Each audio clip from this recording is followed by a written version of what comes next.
My daughter-in-law had a copy of my house key made for her mother before she ever mentioned it to me.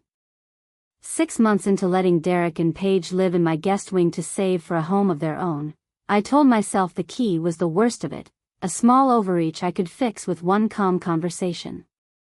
I was wrong. Weeks later, I found a document sitting in my own printer tray, my signature at the bottom, dated to a weekend I was 3 states away visiting my sister. I hadn't signed anything. I hadn't agreed to anything. Someone had built a paper trail around me while I wasn't looking, and it led straight toward my bank account. My name is Margaret, and this is the story of how one copied key turned into something far more dangerous than I ever expected, and how I traced it back, piece by piece, until I knew exactly who to stop, and exactly how to stop them. I am 69 years old, and I have lived in this house for 31 years. My husband, Walter, and I raised Derek in the bedroom that is now his childhood office, and when Walter passed 4 years ago, I kept the house exactly the way he left it, not out of grief exactly, more out of habit, the way you keep a garden the same shape even after the person who planted it is gone. Walter was careful about paperwork his whole life, careful in a way that used to make me impatient when he was alive. Every document had its folder, every folder had its drawer, every drawer had its lock. I inherited that habit along with the house, and I never once thought of it as anything more than a widow keeping her affairs in order.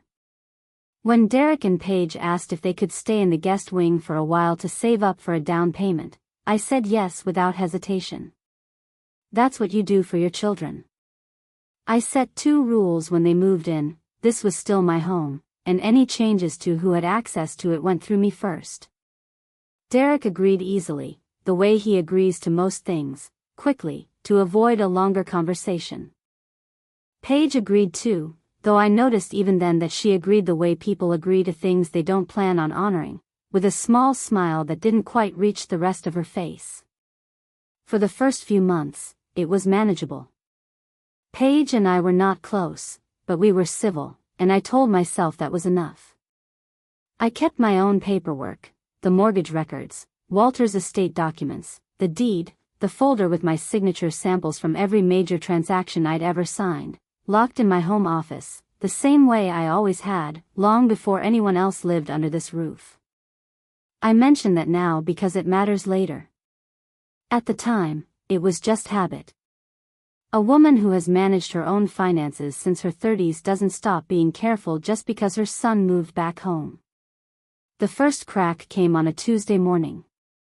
I found a small brass key resting on the kitchen counter, attached to a bright pink keychain that wasn't mine, sitting there like it belonged. When Paige came down for coffee, scrolling through her phone without looking up, I asked about it plainly. "Oh, good, you found it," she said, still looking at her screen. "I had a copy made for my mother. Carol is coming to stay for a few weeks while her apartment gets renovated. She needs to be able to come and go." I told her, without raising my voice, that copies of my house key were something we discussed before they were made, not after. She rolled her eyes and said I was being territorial over just a key, that it wasn't a big deal, that Derek already thought it was fine. I reminded her that Derek did not own this house. I took the key back and slid it into my apron pocket, and I told her Carol was welcome as a guest, but she would not have unsupervised access. Paige stared at me for a long moment before turning on her heel and walking out.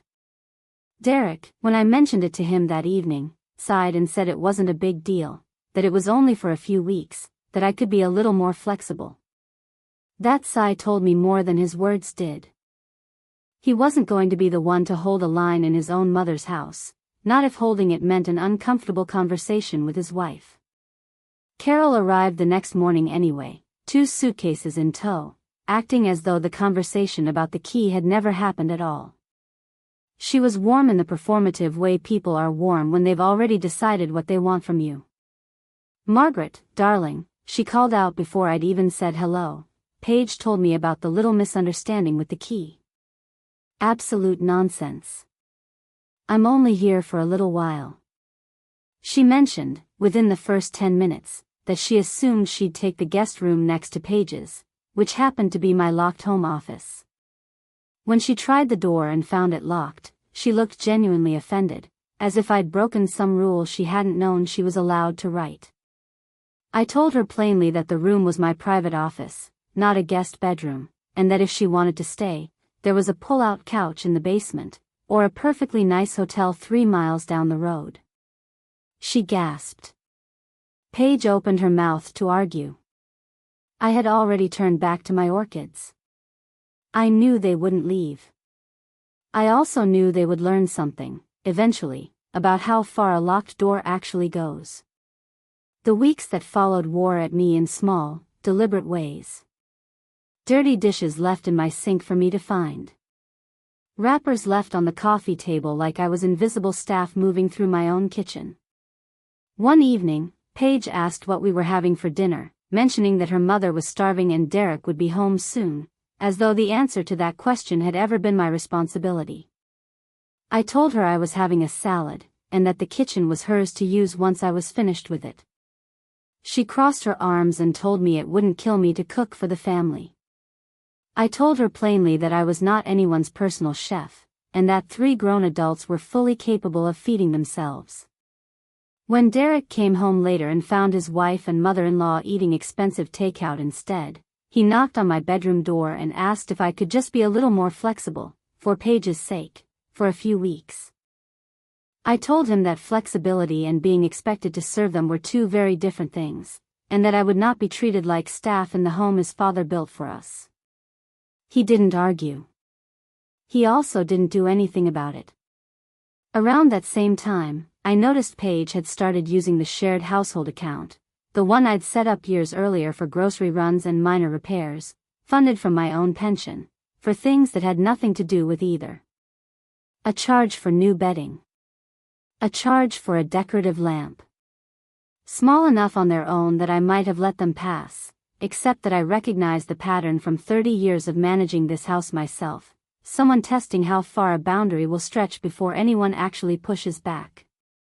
I didn't cancel the card. Not yet.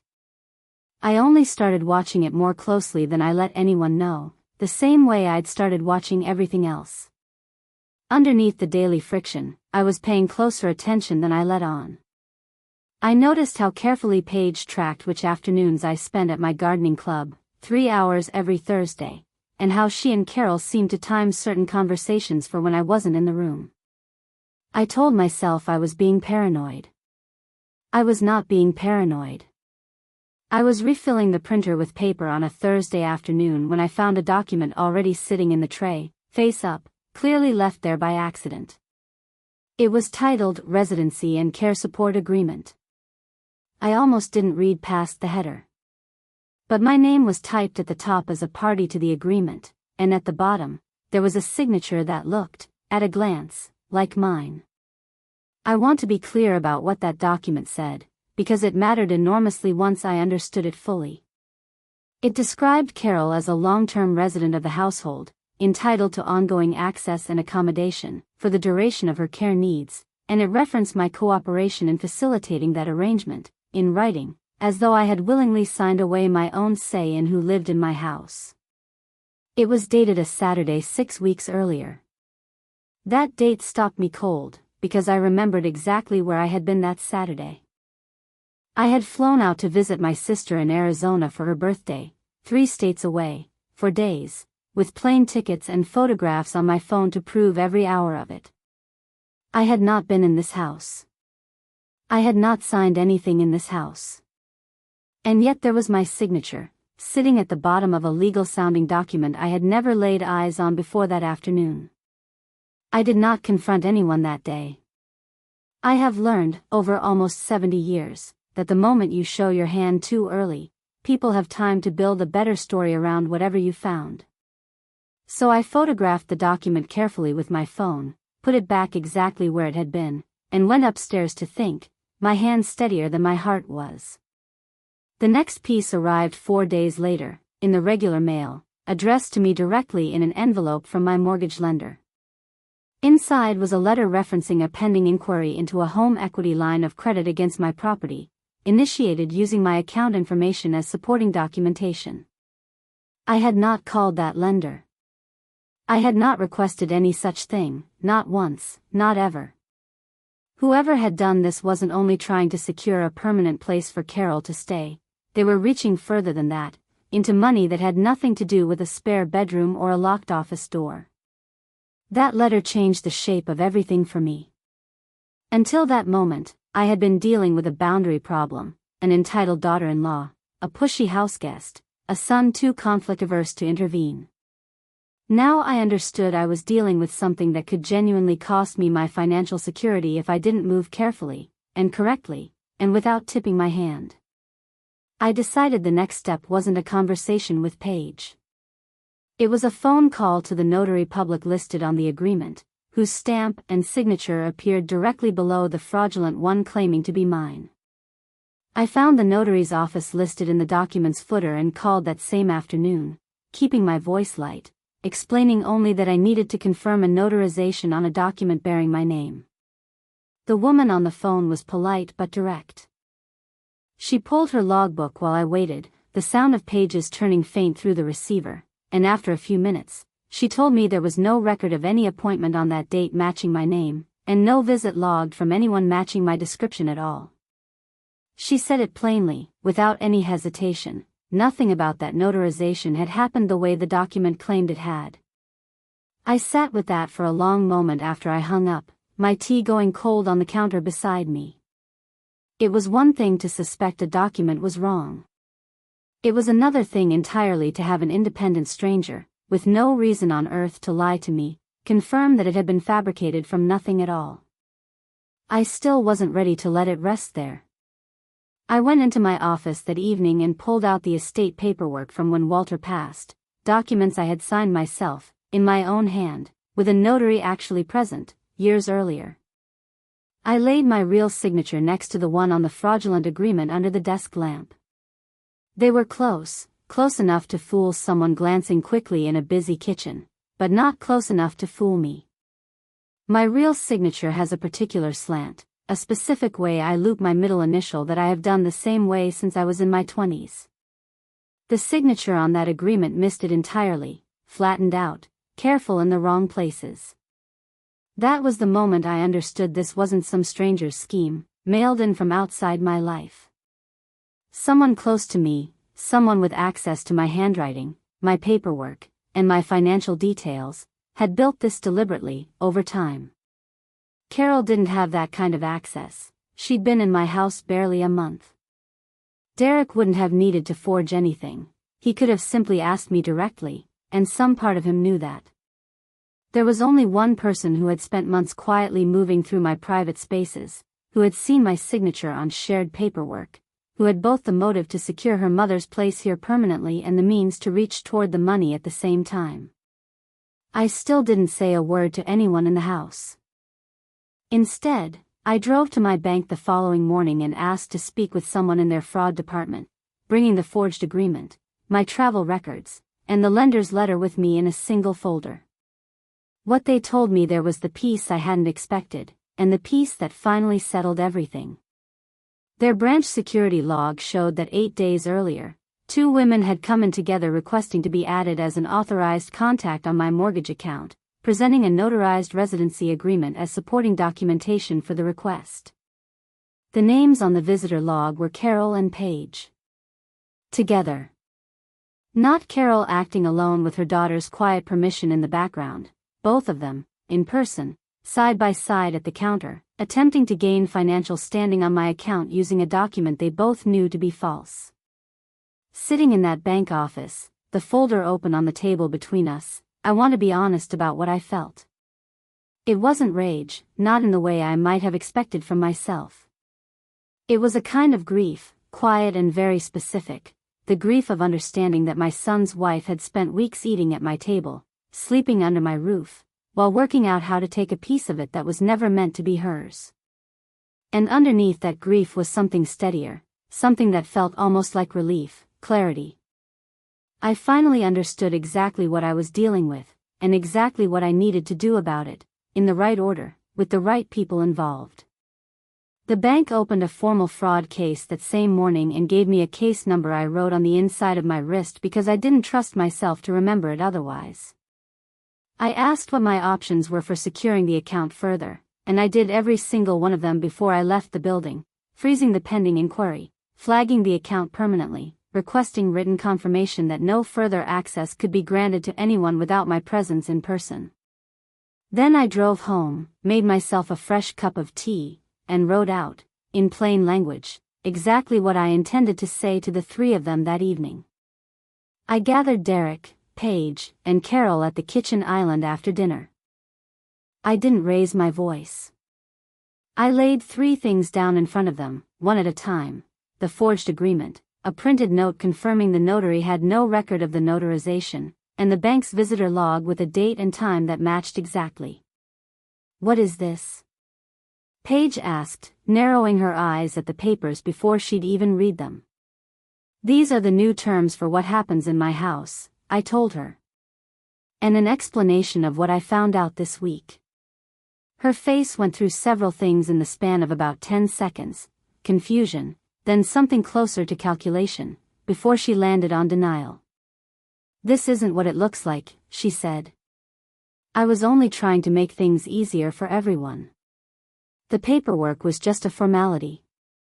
When I asked her to explain the forged signature, she said she must have misunderstood what I'd agreed to over the phone one afternoon, a phone call I have no memory of and no record of ever taking place. When I read her the bank's log aloud, date and time included, she stopped talking altogether, her jaw tight. Carol tried to shift the weight onto her daughter, saying she had simply gone along with what Paige told her needed to happen, that she hadn't understood the details herself.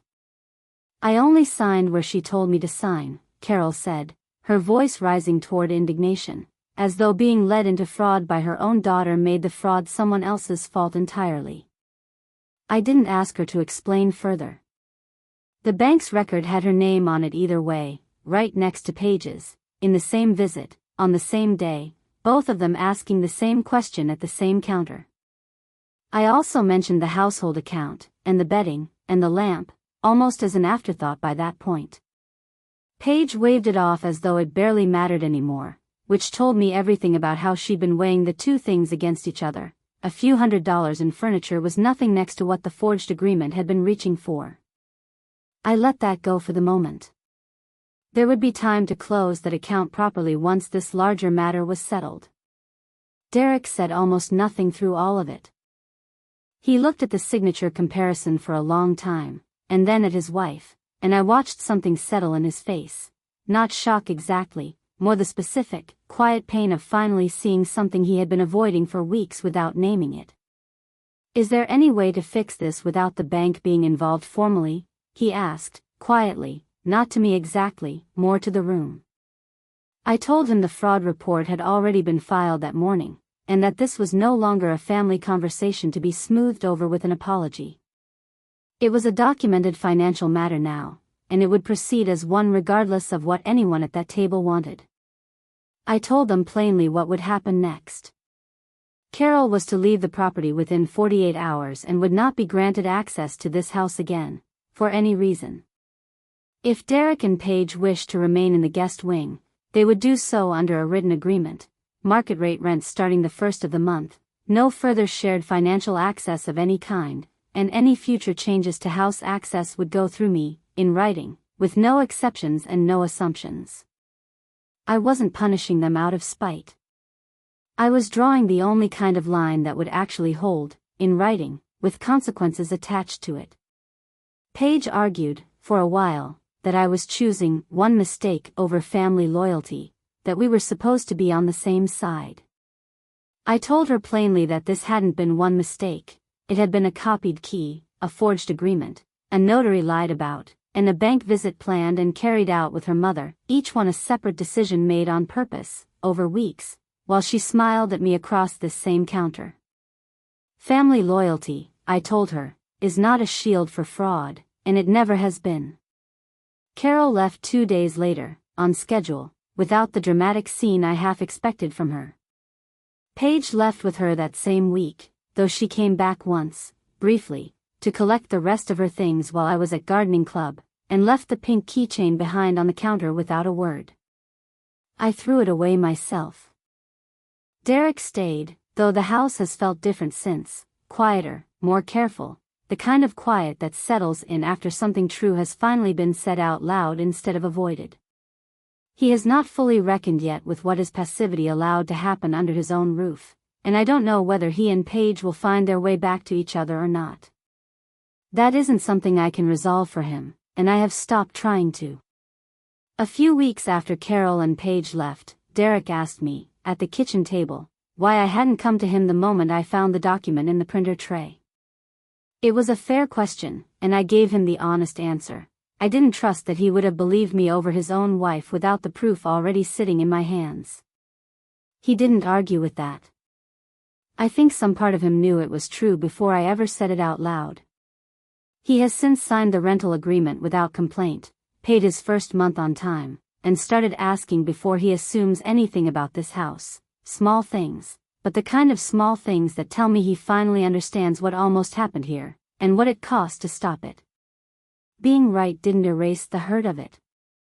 There is a particular kind of loneliness in realizing that someone who ate at your table for months was quietly working out how to take something from you the entire time she was smiling at you. I don't know that Paige ever saw me as anything more than an obstacle standing between her mother and a permanent place to stay. That is a hard thing to sit with, even now, weeks later, on quiet mornings when the house is too still. But I also know exactly what I protected. My accounts are secure, flagged, and watched. The fraud case remains open and documented, with everything the bank and the notary need to hold Paige and Carol accountable through the proper channels, not through anything I did myself out of anger. My home is mine, every room of it, the way it has been since Walter and I built a life inside these walls 31 years ago. And I did all of it without a single raised voice, without a lawyer standing between me and my own family, without becoming someone I wouldn't recognize in the mirror the next morning. These mornings, I sit in my sunroom again, the one that's fully mine now, with my tea and my orchids and the particular quiet that comes from finally understanding exactly what happened in your own home, under your own roof, while you were still being kind to the people responsible. It isn't a triumphant feeling, and I don't think it's meant to be. It's steadier than that. It's the feeling of a woman who paid attention, followed the thread all the way to its end, and came out the other side with her home, her money, and her dignity all still fully intact. If you've ever had someone close to you turn your generosity into an opportunity, I don't think there is one right way to handle it. Some of you would have confronted Paige the moment you found that document sitting in the printer tray, and I understand that instinct completely. Some nights, I wonder if I should have too. I chose to gather every piece of proof first, quietly, before I said a single word, and I still wonder sometimes if I waited a little too long to say it. I'd genuinely like to know what you would have done in my place, the moment you found a signature at the bottom of a document that wasn't really yours. There's no wrong answer here, only the way each of us learns, sooner or later, to protect what's ours. If this story meant something to you, subscribe to Broken Bonds, and I'll see you at the next one.